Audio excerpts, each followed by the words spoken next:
Greetings, this is Ron Smalek, and I'm reading Mockingjay, which is the third book in the Hunger Games series by Suzanne Collins. What follows are my thoughts chapter by chapter. Alright, and in chapter 7, we find Katniss actually down on the ground in District 8. She basically goes to a field hospital. As you know, Katniss does not like sick people or injured people.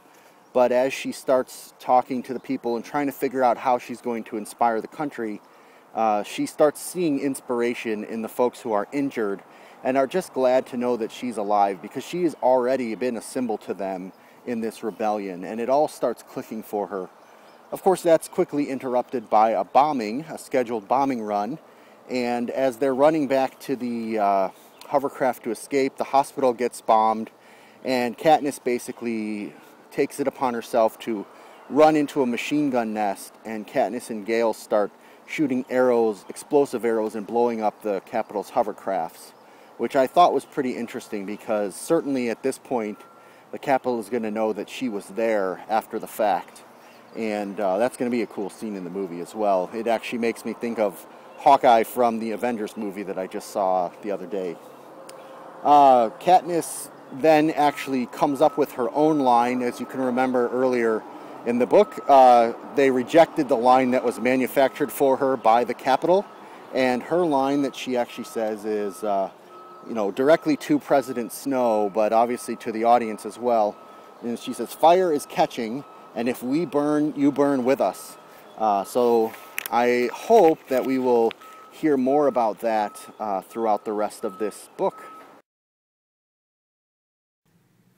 Alright, so Chapter 8 is more informational than dissection from my notes perspective. And we start off finding that Katniss has some shrapnel in her leg and a possible concussion after the bombing that happened in District 8.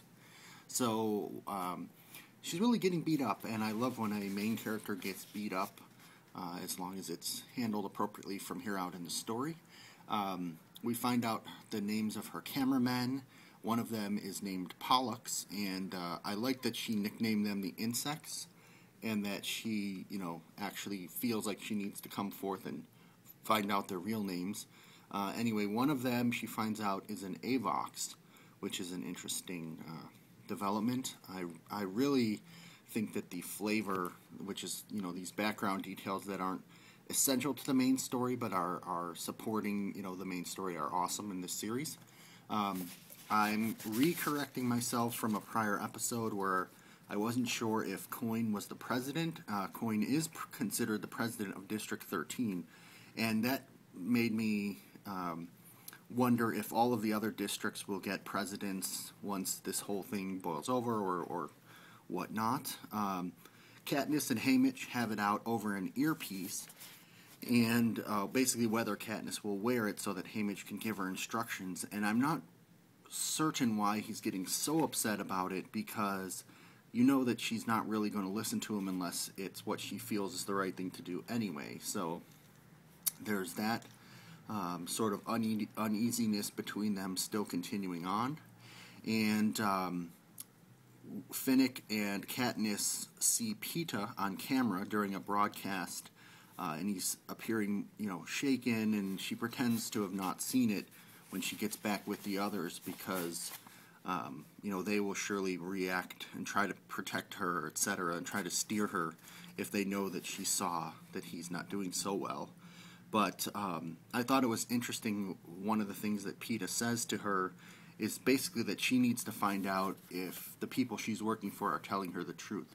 And as you know, she is already believes that they are not, which she's not getting the whole truth, and she never has in any situation so far. So he's basically telling her, get the facts, and then he's not telling her necessarily, I don't think, to be with the rebellion or be with the Capitol, but just find out the facts. And so obviously that is what she's going to need to do next.